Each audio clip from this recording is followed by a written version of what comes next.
ইসলাম শিখিয়েছে শেষ নিঃশ্বাস পর্যন্ত তোমাকে লড়ে যেতে হবে। এই পৃথিবীতে কেউ কাউকে জায়গা করে দেয় না, জায়গা করে নিতে হয়। এই পৃথিবীটা the life is not a bed of roses, এটা ফুল বিছানো কোনো ফুল সজ্জা নয়, এটা কণ্টকাকীর্ণ। কেউ আপনার স্পেস করে দিবে না, কেউ আপনাকে সুযোগ করে দিবে না, কেউ আপনার জায়গা করে দিবে না, বরং আপনি জায়গা করে নিলে টাইনা নিছে না। কথা বলেন। এজন্য কখনো অলসতাকে স্থান দেয়া যাবে। রাসূল বাত্তালি দুকান শয়তান, অলস মস্তিষ্ক শয়তানের আড্ডা। অলস যদি কেউ থাকে এটারে টেনে বেঁধে কাজে নামাবে, পারা যাবে? আমরা আমাদের সমতল ভূমিতে চাষ করতে চাই না। মালয়েশিয়াতে একটা এলাকা আছে ক্যামেরুন হাইল্যান্ড, ওরা পাহাড়ের মধ্যে চাষাবাদ করে গোটা মালয়েশিয়ার খাদ্যদ্রব্যের অভাবকে মুক্ত করে দিয়েছে। পাহাড়ের মধ্যে ওখানে ফুলের বাগান, ক্যামেরুন হাইল্যান্ড প্রায় ৬০০০ ফিট উঁচু, প্রচন্ড ঠান্ডা।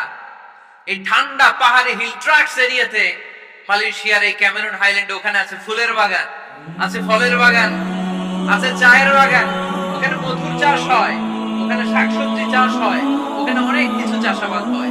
ওই ফলমূল শাকসবজি দিয়ে গোটা মালয়েশিয়ার 14টা স্টেটে যত শাক সবজি ফলমূল লাগবে ওরা আঞ্জাম দেয়।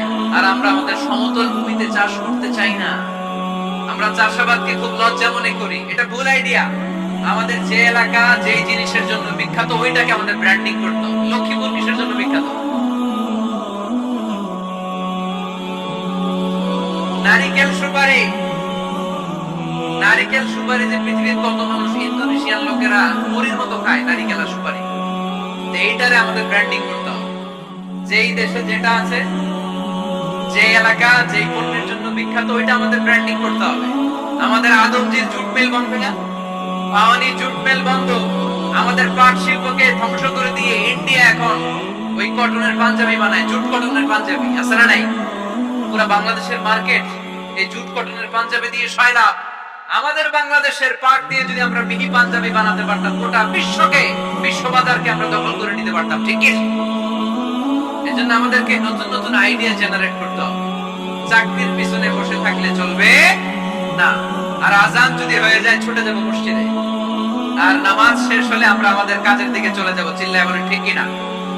যেটাই করবো আমরা ভালোভাবে করবো, চুপ করে খেতাম। কাজে লজ্জা নেই, লজ্জা হচ্ছে অলসতায়। লজ্জা কিসে? আজকের আলোচনা থেকে এটা মুখস্থ করে নিতে হবে। কাজে লজ্জা নেই। লক্ষ্মীপুরের ইয়াংস্টারেরা শ্রমে লজ্জা নেই, পরিশ্রমে লজ্জা নেই, লজ্জা অলসতায়। লজ্জা কিসে? আরো জোরে। নবীরা কি এমনি এমনি বসে বসে খাইছে? কঠিন পরিস্থিতিতেও নবীরা পরিশ্রম করে উপার্জন করা লেগেছে। ঠিক কিনা? সাইয়েদনা মারিয়াম আলাইহিস সালাম, যার নামে আল্লাহ তাআলা কোরআনে একটা সূরা দিলেন, উনি পৃথিবীতে এমন একজন মহিয়সী নারী, যেই নারীর গর্ভে, যেই নারীর পেটের ভেতরে স্বামীর স্পর্শ ছাড়া সন্তান দিয়েছে কে? সাইয়েদনা ঈসা আলাইহিস সালাম পেটে আসলেন। মারিয়াম আলাইহিস সালাম লজ্জা পেলেন। হায় হায়, কেমন করে এলাকাবাসীদের কাছে আমি আমার মুখ দেখাবো? বিয়ে করি নাই, স্বামী নাই, বিয়ে হয় নাই, স্বামী নাই, কিন্তু পেটে সন্তান চলে এসেছে। হায় হায়, এলাকায় কেমনে মুখ দেখাবো? লজ্জায় পড়ে মারিয়াম আলাইহিস সালাম এলাকা থেকে চলে গেলেন। কি অবাক করা কাণ্ড! বাচ্চা ভূমিষ্ঠ হওয়ার জন্য, বড় হওয়ার জন্য ৬ মাস ৭ মাস লাগে নাই, পেটে বাচ্চা আসার সাথে সাথে বাচ্চাটারে বড় করে দিয়েছে কে? সাইয়েদাতুনা মারিয়াম আলাইহিস সালাম এবার বসে বললেন, বুঝতে আরম্ভ করলেন প্রেগন্যান্সির পেইন উঠেছে। হঠাৎ করে পেট থেকে বাচ্চা ভূমিষ্ঠ হয়ে যাওয়ার পরে উনি কাঁপতে আরম্ভ করলেন। ক্ষুধার চোটে খাবার কিছু নাই, সামনে ঝর্ণা, উপরে একটা খেজুর গাছ। সাইয়েদনা ঈসা আলাইহিস সালামকে কোলে নিয়ে মারিয়াম আলাইহিস সালাম মনে মনে ভাবে, হায় রে, কেউ যদি একটু খেজুর পেড়ে দিত, এই ক্ষুধার মুহূর্তে আমি খেজুর খেয়ে পেটের ক্ষুধা নিবারণ করতাম। রব্বুল আলামিন মারিয়ামকে উদ্দেশ্য করে আয়াত নাযিল করে দিলেন, ওয়াহুজ্জি ইলাইকি বিজিযি'in নাখলাতি তুসাকিত আলাইকি রাতাবান জানিয়া। কোরআন শেখা, হুজ্জি ইলাইকি বিজিযি'in নাখলা, এর মানে হচ্ছে মারিয়ামকেও পেড়ে দিবে না, একটু কষ্ট করে হাতটা উঁচু করে খেজুরের ডালা ধরে ঝাঁকুনি মারো, কষ্ট সে কাঁচা পাকা খেজুর নিচের দিকে পড়বে, তারপর তুমি তুলে খাবে। আল্লাহ চাইলে অটোমেটিক্যালি কারামাত হিসেবে খেজুরগুলো নিচে ফেলতে পারতেন না? কথা কর, খেজুরগুলো অটোমেটিক্যালি নিচের দিকে পড়ছে? পড়ে নাই। আল্লাহ শিক্ষা দিয়েছে যেই পরিস্থিতিতে থাকো না কেন তোমাকে শ্রম ব্যয় করে কষ্ট করে তোমার উপার্জন করতে হবে, রিজিকের বন্দোবস্ত করতে হবে। চিল্লায় বলে ঠিক কি? ইসলাম আমাদেরকে এটাই শিখিয়েছে, কাজে লজ্জা নাই।